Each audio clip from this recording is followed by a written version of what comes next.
According to the Grundy County Circuit Court, Gregory Scott and Lynn Nickell have each been charged with 4 counts of reckless endangerment. Gregory Scott Nickell has also been charged with 3 counts of possession of a handgun by a convicted felon. They are the owners of the gun that Jax was shot with, and they are family.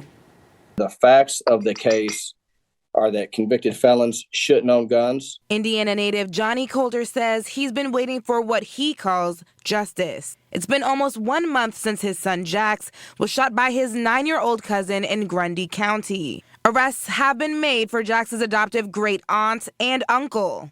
They are the owners of the house where Jax was shot and the gun that he was shot with. According to arrest warrants from the Grundy County Circuit Court, Gregory Scott Nickell and Lynn Nickell have been charged with 4 counts of reckless endangerment. Gregory Scott Nickell has also been charged with 3 counts of possession of a handgun by a convicted felon. Well, I'm a father. I'm asking for no bail, but their bail amounts $25,000, $50,000. You know, to these people who have financial means, is nothing. Last time we checked in with Jax, he was on his feet and taking baby steps. Now, and as he walks, he's, just like a frail 80-year-old man, but he's only 9. The Coulters have returned to Indiana, where Jax has been in and out of the hospital due to pains of the bullet that remains in his spine. His father says they are looking into physical therapy and are working with a team of doctors. We want to get him back to wrestling. We want to get him back to riding his dirt bike. We want him to have the most normal life. Jax will be out of school until after Christmas, but his parents say they are trying their best to give him that normal life. Johnny says he won't stop until he gets justice for his little boy. I don't want the people who did this to him to ever forget. Hopefully he does, but hopefully they never do. You wouldn't think adults would leave loaded weapons around a house for anybody to access. So it was so heartbreaking, still heartbreaking. 1 week after their son Jax's shooting, John and Sierra Coulter are still in shock. A 9-year-old was shot, something that was easily preventable. They say the gun that Jax's cousin shot him with was found under a bed. The Coulters say it was the work of Dr. Dave Bhattacharya and the staff of Children's Hospital at Erlanger that saved their child's life. Bhattacharya says the hospital treats about 20 kids each year for gunshot wounds. When a young child sustains an injury such as this, not only do they have devastating solid organ injuries, but they also have an emotional toll that's taken. Having a child learn to feel safe again after something like this.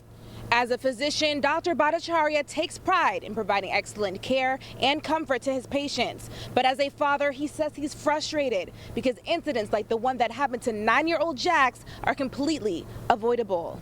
Now, when you're dealing with kids, it becomes a different ballgame. Bob Drews of Shooter Supply and Range says when he is training children on gun safety, he always tells them the same thing. Stop, don't go near it, don't touch it, run away, get away from it, and then go tell an adult that you've seen a gun there. His best tips for parent gun owners are to always keep your gun in your possession, consider a trigger lock, and to always put your guns in a secure lockbox that is not accessible to children.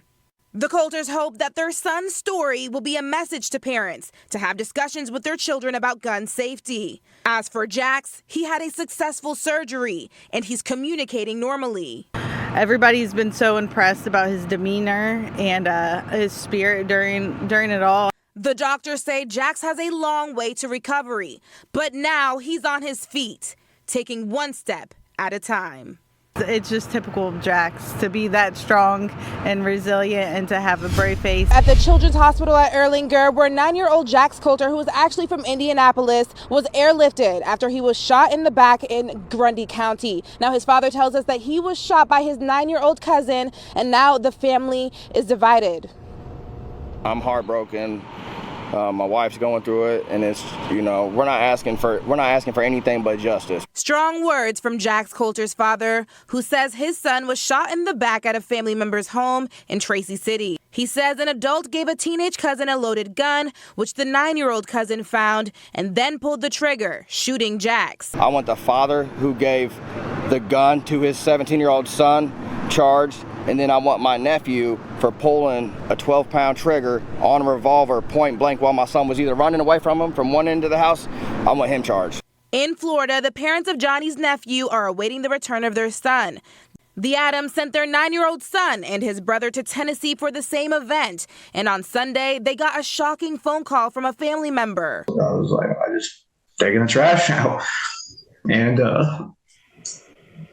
he just told me that my son shot my nephew. And I was like, what? The Adams say the teenage cousin showed off an airsoft gun to their son and Jax. Their son then found a loaded gun under the bed that he perceived to be a toy. And then tragedy struck. My son said he picked the gun up. It went off immediately. The Adams say it was an accident. And the family members who had the gun accessible to children need to be held accountable. I'm pro-gun, but you got to have your guns locked up. Now the Adams await the return of their son, who they say is traumatized. They say he is praying for his cousin. We love them, and I just want them to know that I'm thinking about them. I pray for Jax. I'm sickened by this.